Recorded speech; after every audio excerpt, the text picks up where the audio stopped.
Vehicles are a massive part of the Battlefield franchise and always have been. Recently in titles, vehicles have taken a turn for the worse in my opinion, and we're not seeing the same sort of vehicle and infantry combat combined together on a larger scale, which is what made Battlefield and the entire Battlefield franchise so popular and individual in the past. Many believe this is down to the way DICE have gone for a World War I and then World War II setting in the last two titles, which has meant it's far more difficult to implement proper armoured vehicle gameplay, just down to the restraints that they are placed under, down to the setting. In this video though, I'm going to go over what I think DICE should introduce in Battlefield 2020.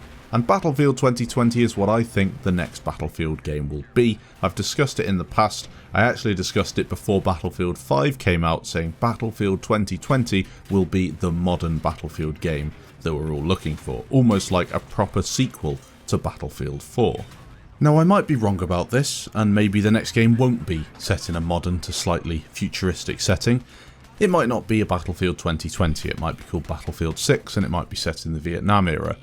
I don't know, but the same principles that I'll be discussing now should come into the discussion, because essentially it's all the ingredients you need for a better armoured vehicle gameplay system, and it will build on what we saw in BF3 and BF4. Now for any tankers out there, this will probably be the video for you. I will also talk about air vehicles, maybe something on the naval warfare, the boats that we saw in Battlefield 4, and a little bit as well on other things such as transport vehicles, which are majorly important in Battlefield.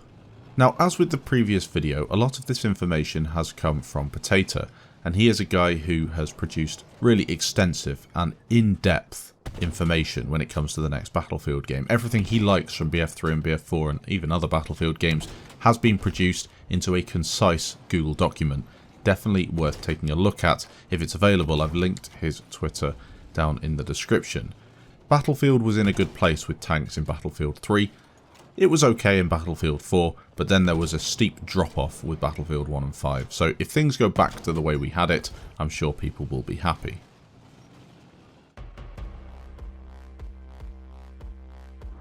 Let's take a look at countermeasures in Battlefield. Now countermeasures are things that you can use to prevent an enemy from having the same impact on you. For example, a countermeasure such as flares or ECM would prevent you from getting hit by a lock-on. Maybe a system like APS could prevent you from taking damage at all for a short period of time. A smoke screen could have two impacts. Firstly, shrouding you from the enemy so you can escape, and also producing a lower amount of damage taken from incoming projectiles. There's a whole load of stuff DICE can do here, and whilst we do see a few in Battlefield 5 connected to the tanks, it's not enough, and I feel as if large amounts of depth have been lost because of this. The first thing that DICE need to do is reintroduce the Battlefield 3 style reactive armour. Reactive armour added a lot of depth to Battlefield 3 tank fights and encouraged more large and small scale movement. Battlefield 4 didn't really build on this, and it's a little more to do with positioning over the use of countermeasures, meaning you have to stay back and hide, killing as many tanks as you can and then moving forward. It's still quite fun, but it's a slightly different approach. Battlefield 1, obviously things changed a lot with the tanks, and the same with Battlefield 5, so we won't discuss that. Something I would love to see as well with the countermeasures in Battlefield is a really good rock paper scissors loadout. So you have a tank and you choose to add reactive armour. If you add that, you lose out on something else. If you add something to your tank, you can't have the other thing, which means that you're definitely balancing your playstyle. Now it can't be too complicated. As discussed in the design principles video before, you definitely don't want to have things that are too complicated and then really too difficult to balance, and you're spending more time putting together your loadout than actually learning how to tank in the game. But I do feel as if having a balancing system where you can't take one thing if you take the other makes for very interesting gameplay. Now Battlefield 4 suffered from this because you could just take everything. Yes, you couldn't take APS and smokescreen, but you could take thermal and APS, and it would be interesting to see if thermal especially is something that you have to sacrifice in order to have a tankier bit of armour. And having that sort of balancing game will be very important for interesting tank gameplay. Decreased damage taken from angling your tank is also essential. They've introduced this weird deflection system in Battlefield 5. It's inconsistent. I don't like it. I don't think anyone likes it at all. You shoot a tank and you get a deflected shot for 1 damage. I mean, yes, I can see why some parts of the tank would be able to deal with the damage better, therefore resulting in a lower damage taken, but it's a game. You can't have this much random stuff. It doesn't make any sense. You can be in a tank fight in Battlefield 5 that lasts for 5 or 10 minutes, purely because everything you shoot at the tank deflects, and he can just repair from the rear of the tank and you can't do anything about it. And the ranges you fight at are often really long as well, making for an incredibly frustrating experience. In Battlefield 3, the best tanker won 9 times out of 10, and that's why so many tankers enjoyed it and never really got to grips with anything past Battlefield 4 because DICE changed it too much. Tanking in Battlefield should encourage offensive play, and this is again an issue that we've seen in recent titles where camping on a hill is more effective than getting up close and personal on objectives and affecting the course of the battle by capping objectives, removing enemy armour, getting on the flag and acting as almost a beacon for your team to play around. Reactive armour and new abilities that DICE might introduce could buff the tanks and make them slightly better at being in the action. But maybe there are some more tweaks that make offensive play less risky that could be introduced. Countermeasures, as we mentioned, are important, but also mobility. Mobility of the tank is essential. Slow tanks can't get away from the action. They can't then get round a corner, for example, and repair. They can't get out of there to then quickly fix themselves and get back in and help. This is a big issue. So mobility and manoeuvrability is essential. Mobility hits are also important to understand. The front of the tank shouldn't be able to be disabled from an incoming hit if you have your angles correct. I think as if Battlefield 3 had this just right. Mobility hits could be countered with a certain countermeasure, maybe a gunner could use or something to keep that tank active. But the point of this is that you want to keep the tank on the flag, on the objective, and encourage that offensive play. Turrets are also something you want to take into account. They shouldn't be a weak spot, and they shouldn't be as slow as they are in Battlefield 5. That's pretty simple, and most people should agree on that. For console and PC, this is where the balancing issues come in. How fast should you be able to turn a turret? I think it should be like Battlefield 4. Everyone's on an even playing field on PC, but on console, things start to change, especially with crossplay coming in, some people on mouse and keyboard, so that's something that DICE need to really think about carefully. You should be able to turn your tank a 180 degrees turn behind you to shoot anything or a threat that's going to sneak up on you. As is the nature of Battlefield, it's all out war, everything is everywhere, there's never really a front line, and that's the way it should be. It should just be a bit chaotic, and having a tank that can turn around fairly quickly to deal with an issue is what we need. Otherwise it gets boring, and again it encourages people to sit with their back to the dead zone behind them on the edge of the map, so they know everything that they're shooting in front of them is what they should be worried about, and they don't need to think about anything else.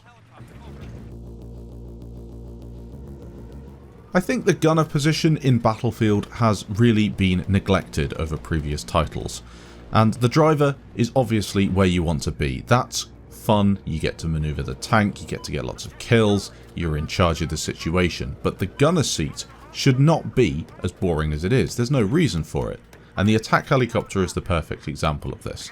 Now, whilst I do think the offensive capabilities of the attack heli in Battlefield 4 are a bit over the top, it is definitely a good connection between the pilot and the gunner, as each can do different things, and working together they are far stronger than being on their own and not working together. For example, you'll see gunners not shooting the attack helicopter in front of them that's about to kill them, or not shooting a lock-on and instead wasting all their ammo on a tank. You know, it's all about target prioritization and working as a team. Giving the gunner another slot in a tank, almost a secondary weapon, could be interesting. And also, I feel gunners should have new abilities, such as soft lam, gunner incendiaries, airburst smoke grenades, things like this. We saw a bit of it in Battlefield 4, but it would be interesting to see this expanded on. Maybe a third seat in the tank, like in Battlefield 3, could be interesting, but again, this all has to be balanced carefully.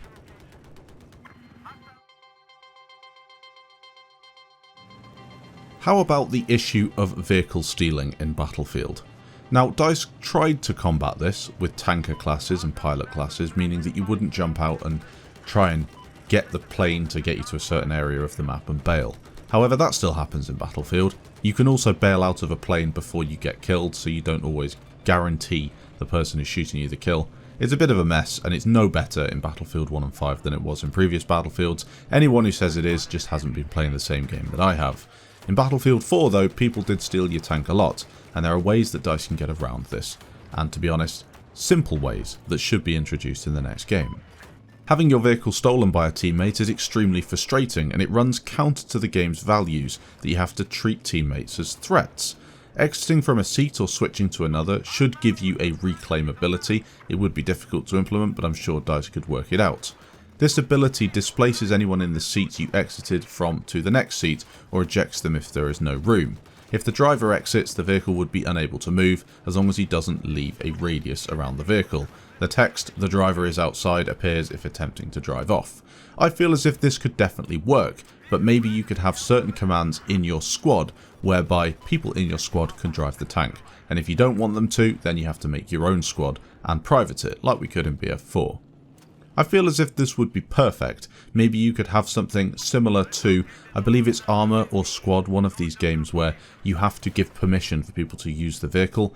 It might be a little tricky to introduce to a game that's slightly more casual, and having a lot of players from different backgrounds and different skill levels might make it quite difficult at first, but it would definitely improve the system we have already. Also, something that definitely has to be considered in Battlefield is the reintroduction of lock-ons, because they'll definitely come back, considering we've already done Battlefield 1 in the First World War, Battlefield 5 in the Second World War, and now we start to see the technology of war advance, and AA launchers, javelins, things like this, they start to come into play.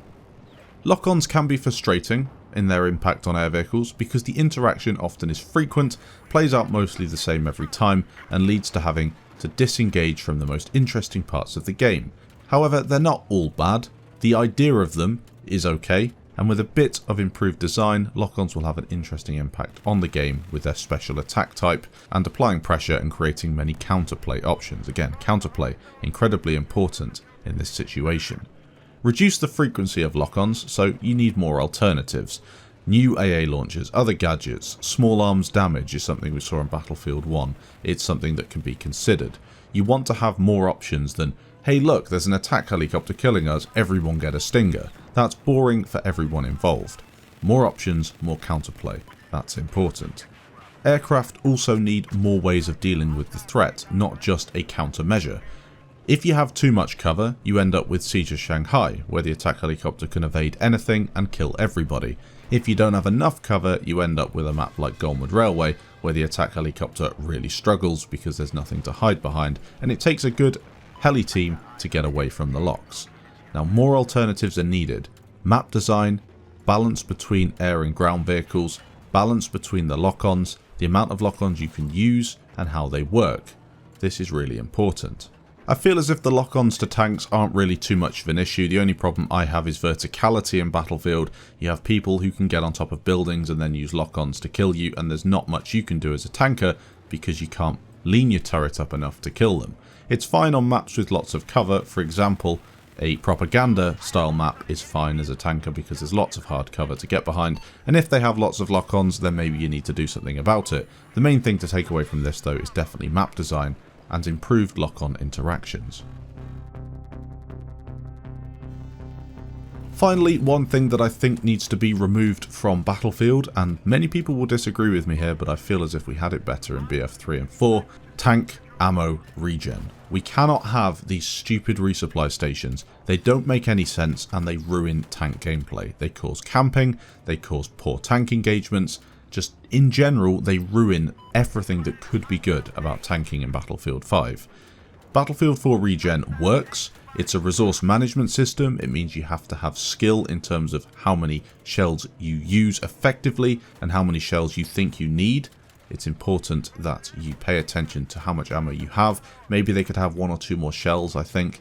That's something that a lot of tankers complain about. There's just not enough to take out multiple tanks, which you often have facing you in Battlefield 4. However, I feel as if what we had in BF4 is leaps and bounds ahead of what we have in Battlefield 5. So how do you feel about this as an approach for Battlefield 2020 in regards to the vehicles? Do you feel as if we should be looking towards what we had in Battlefield 3, with the older game providing a better platform for fun? Or should we be looking to build on what we have in Battlefield 5? I don't think that's the right approach, but maybe somebody has an idea that would work better. I'm interested to see what you have to say. I think a lot of it pivots on the setting that DICE go for and the scenario we're faced with. If it's a modern Battlefield game, there's lots more opportunity for fun to be had and mechanics of old to come back. If it's another historical Battlefield game, we might struggle a little bit, and if it's something futuristic, maybe DICE could really think about adding some really interesting rock, paper, scissors engagements between different styles of vehicle types. Thanks for watching, and I'll catch you in the next video.